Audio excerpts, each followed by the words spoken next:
Hello, greetings. This is for those concerned, interested, and something might come out of this. Sorry, I have to take time because I'm thinking also, and I'm not prepared for this. But today is one of those days where I realize again that when justice is not done and when there's oppression, how it feels, how terrible, horrible one feels. And when we don't know who did this to us, it feels even more terrible that these people will be going free, scot-free. So today, as I realize, because I'm so hurt, and I've had to go again to the hospital, and I realize that it's not sufficient. Psychiatrist, psychologist. We need a spiritual person because someone has done black magic on me.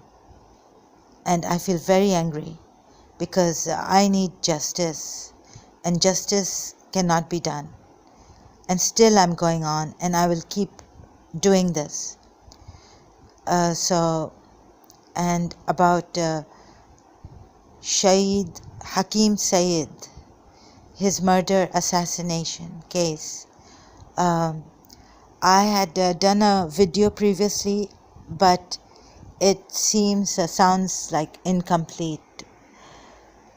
I started with a late aunt of mine, my mother's second eldest sister, my mother being the eldest, and her son's involvement. I suspect strongly David Qasim's involvement, because the reason why I suspect him is because my diary was read, and he was there in Karachi when I was in London, and he had told me something, gave my number to someone, and I was very disturbed by that someone's call. He called twice. First one, I put it down. I was in London.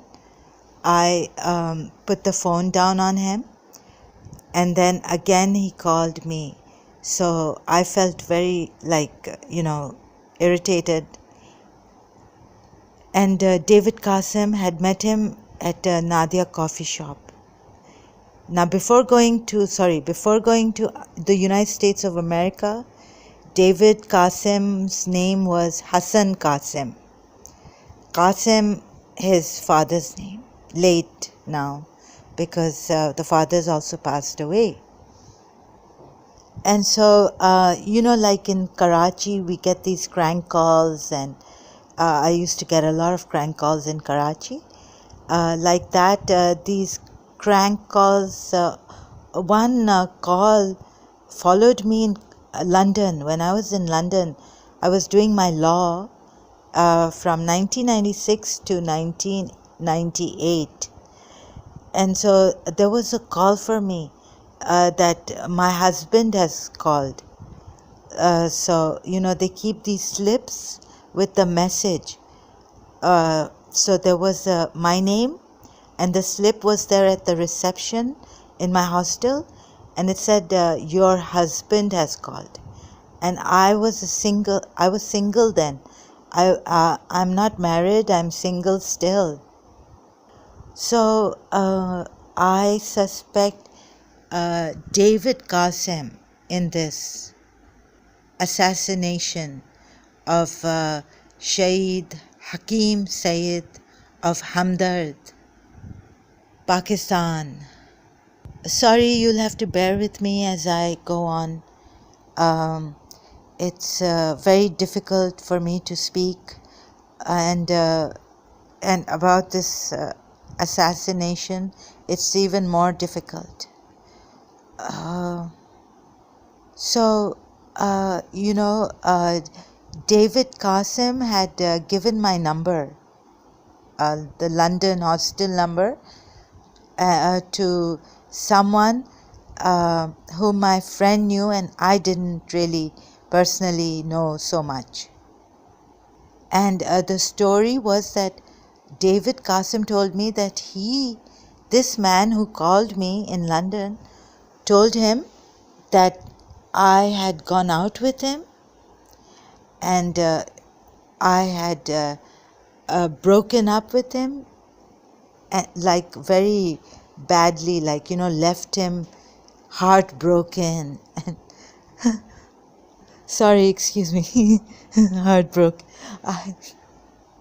Sorry.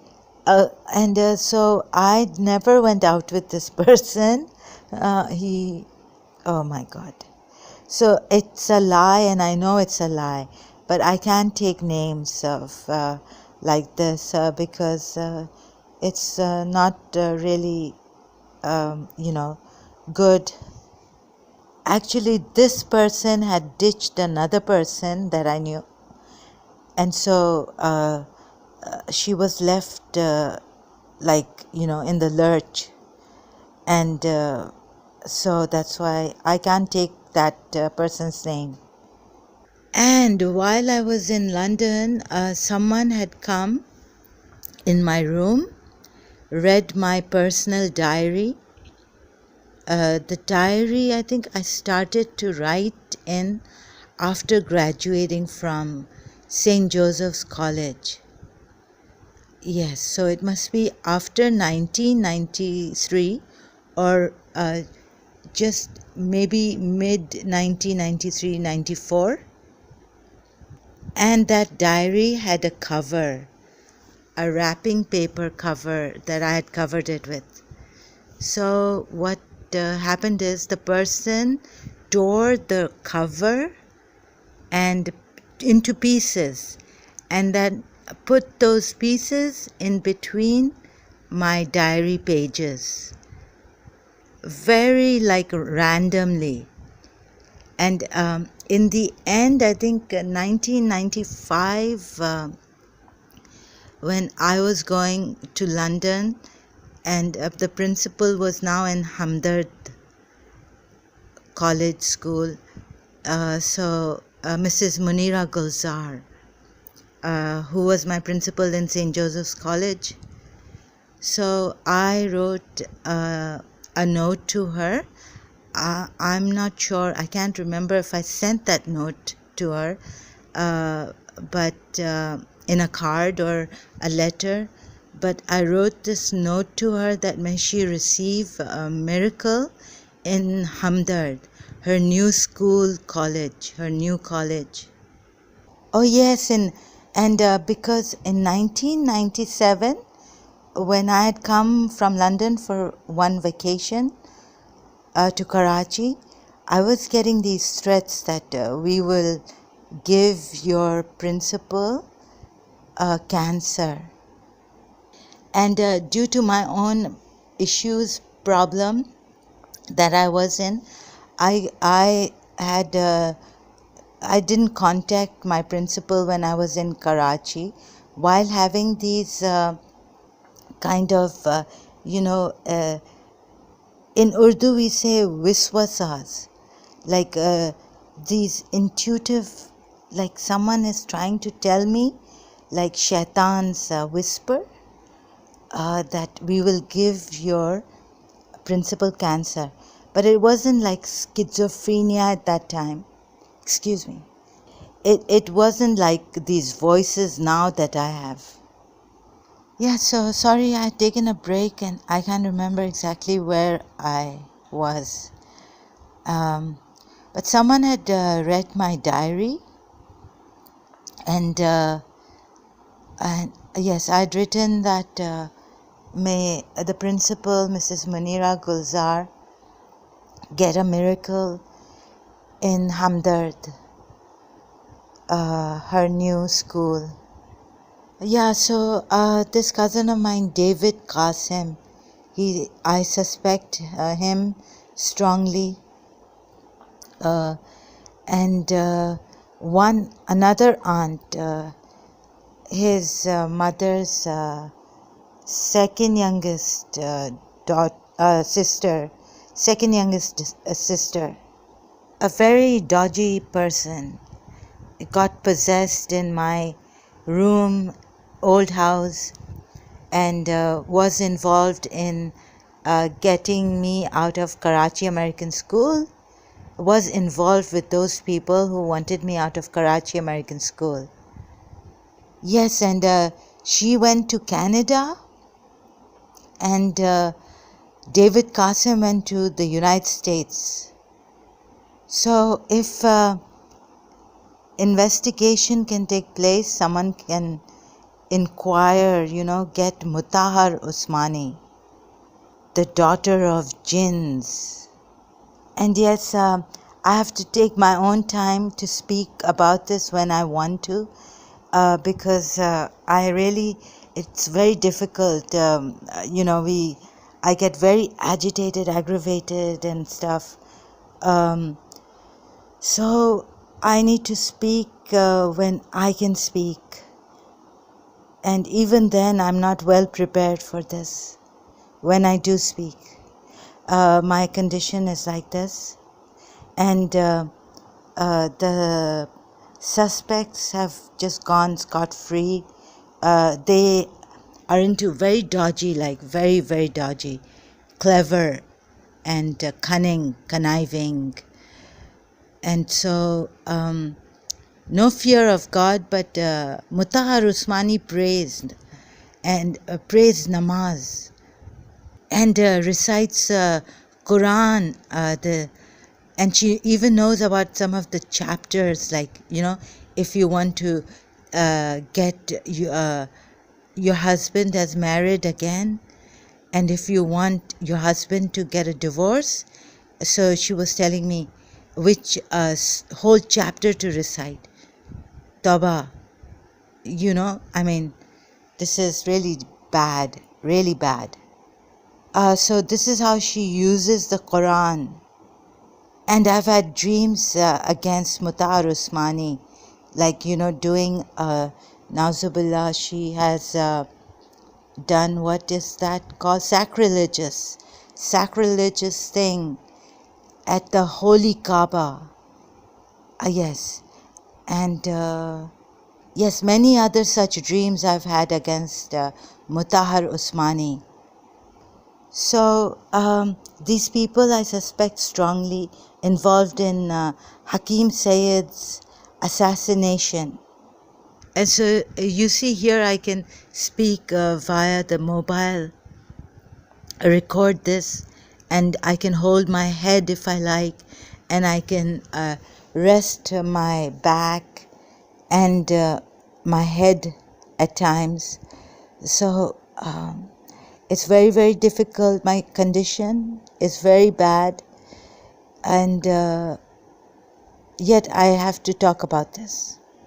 Because you see, the way they do it, this sorcery, black magic, people would think that we are bad, we are aggressive, and there's nothing, this is all biological illnesses, and the perceptions that I got, the sense that someone wanted to give my principal cancer before the voices and watching feeling started. It actually came true, but thank God, after 2 years when I went to her place to see her, she was telling me that she felt she had something like cancer, but thank God her test came out clear and there wasn't any cancer. So this is due to, excuse me again, I had to clear my throat. This is due to the prayers and everything, and when I sensed that someone was telling me that the principal had, we would give the principal cancer, God forbid, I told them, you won't be able to give. I challenged this sense thing that I had sensed someone wanted to give her cancer. I challenged it and I said, God will stop you, and many other things like that. Like, try to give cancer to me. Oh yes, and then an earthquake came. Tremors came in Karachi when I was there. Yes, and then I was thinking my principal is very punctual, regular and punctual in saying her 5 times obligatory prayers. So it was like, God, you are her guardian. Please take care of her and protect her with the best protection, most powerful protection. Yes, so I'm here in the UAE, and I feel that I need to do more with this case. Only if I was in Karachi, but it's not safe for me in Karachi, as you know, and if you've heard in my previous videos that I had these voices coming to me and about against the principle, like, you know, yeah, like, God forbid, they really got me this time in Karachi before I came to Dubai, UAE.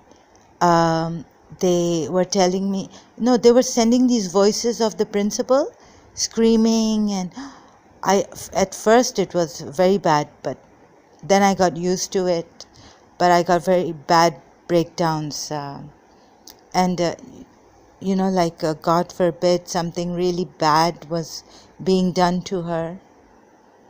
Oh yes, and they're saying that they wanted to, this, whoever the enemy is sending this energy and the voices and all, they want my loved ones to suffer and I to become miserable, doubly, triply, as much as they can make me feel miserable and remain that way. And madness. Sorry, I'm losing my voice.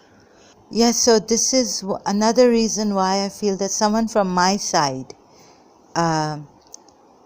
wanted to and was involved in the assassination, murder of Shaheed Hakim Said. Yes, and today was another day I was thinking of going to the police, and I asked my father to, but we don't have evidence because we didn't investigate. If we had investigated, we could have had evidence. And even when we found evidence, we don't really go after the person, the enemy. We leave it alone, having mercy on that person, letting go, forgiving. And this is where it's brought us to, that I can't even do anything properly. And such a great man from Pakistan was assassinated. Oh my, sorry, excuse me. Oh my goodness, there's this uncle's voice of mine, my mamu, maternal uncle. So I'm a bit panic struck. This person is really terrible, was to me when I was younger. And yes, since I came to Dubai, some years, only 1.5 years after, or some 1 year after, he's come to Dubai. And so I feel he's got, you know, the enemy like David Qasim. So David Qasim is his nephew too, and he would want to know my whereabouts in Dubai. So that is also one thing I'm afraid of. I don't want this uncle to know my phone number or my whereabouts. I have a very strong feeling against David Qasim, my mother's second youngest sister's eldest son. I hope I said that right. So this uncle is also very dodgy, and he's made me do some terrible things. One was that, when I was like 10 years old or 11, he was coming to Karachi American School to pick us up from school and drop us home, and he was living with us. And I had closed my eyes in the car, and he hit a man, and the man died. But he didn't he didn't stop for the man. And he dropped me home, and then he said he's going to go and see the person who he's hit, and the man died. When he reached there, there was nothing there. The body wasn't there, and he said the man has died. So since that day, I cannot sleep in the car. I cannot close my eyes for long, because my eyes were closed at that time when he hit that man, and he didn't even stop for that.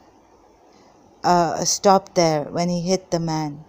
And another thing was that he had given me a taweez to flush. He told me, flush it in school. Like I go to Karachi American School, and I'm in 3rd grade now, or 4th grade. No, in 3rd grade, he made me gave me a taweez to flush in the bathroom. Put it in the, that toilet seat and flush it. So, thank God, afterwards, I realized that these people are very dodgy. And so I avoided them. However, because they are so close to my mother, I couldn't tell my mother because I didn't want to disturb her. And he was coming over, and yet I didn't like it. Yes, later on when my aunt was possessed, and I was really scared of him, because I was also sleeping in the big room, TV lounge room, and he was there, and I had to really protect myself. And his name is Murtaza, and he is in Dubai. Yes, so hello, they've gone out of bounds now with their enmity or hatred or jealousy towards me and my loved ones. They got Hakim Sayyid assassinated. I don't know what to do, shall I appeal to the investigators to investigate how, because we don't go through investigations. We leave the matter, just, not really look into it or take it that seriously. But this is very, very serious. And I hope wherever David Qasim is, that country cooperates in the United States and Canada, Mutahar Usmani. Okay, for example, you see, it's like this. Let's say that what they do is they send someone to befriend us, and for example, that friend then induces us, tempts us, sees our weakness. Let's say my weakness is to drink alcohol. Then they would push it a little further and say, probably get me on drugs, right? So now I'm on drugs, they got me on drugs, and then who will go in prison? I would. Not the drug dealer, but the drug taker. And even if I go to a rehabilitation center if I can get myself there, which I mean is very hard in the first place. Then to go in to the rehab, and it's very hard for the doctors to deal with me when I'm without drugs, and whatever happens to me, and my nature changes. I get aggressive, or when I want drugs. So you see, this is how we suffer, and they go scot-free, because yet they are cool, calm, and everything like that.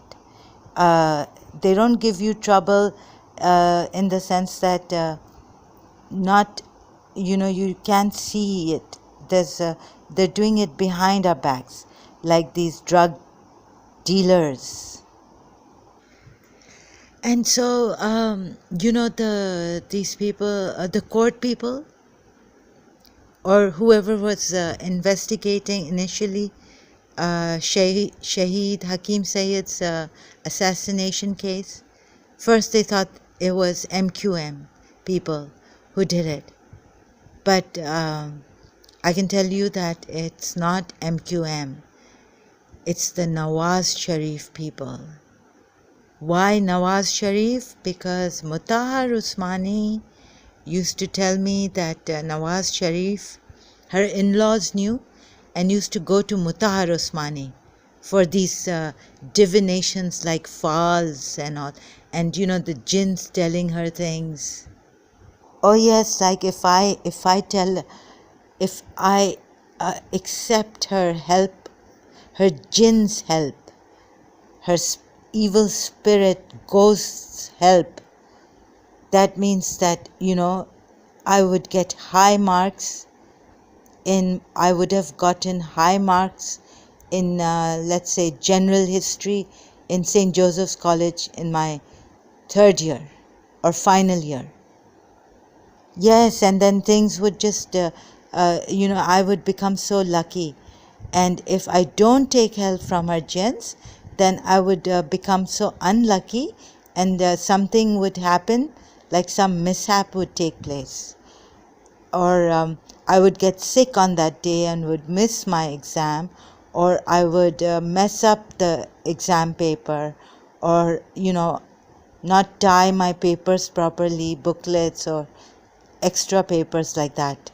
Some mishap, some accident would take place, and that's bad luck for me. And this is how she used to also threaten us, like her jinns were like God. If you don't believe in her jinns, then you would be jinxed, or something bad would happen. And she was very manipulative. These people need to be in jail, or some reformatory jail. And yes, even Nawaz Sharif needs to be in jail, but he keeps getting out on bail. So I appeal to you all, whoever's listening, concerned, interested, it's time to get up now. It's time to take action, stop these people, make Pakistan better, less and less corrupted, work on human development, life development, progress, prosperity. Yes, and to give individual cases attention and care, so that such a lapse doesn't happen in the future. And if I may quote Dr. Muiz Hussain, we in Pakistan has lost 5 generations. This Thursday's lecture, he said that. Please listen, and please wake up. 5 generations, Pakistan has lost their 5 generations. Thank you so much. We'll continue later if I have to. God bless.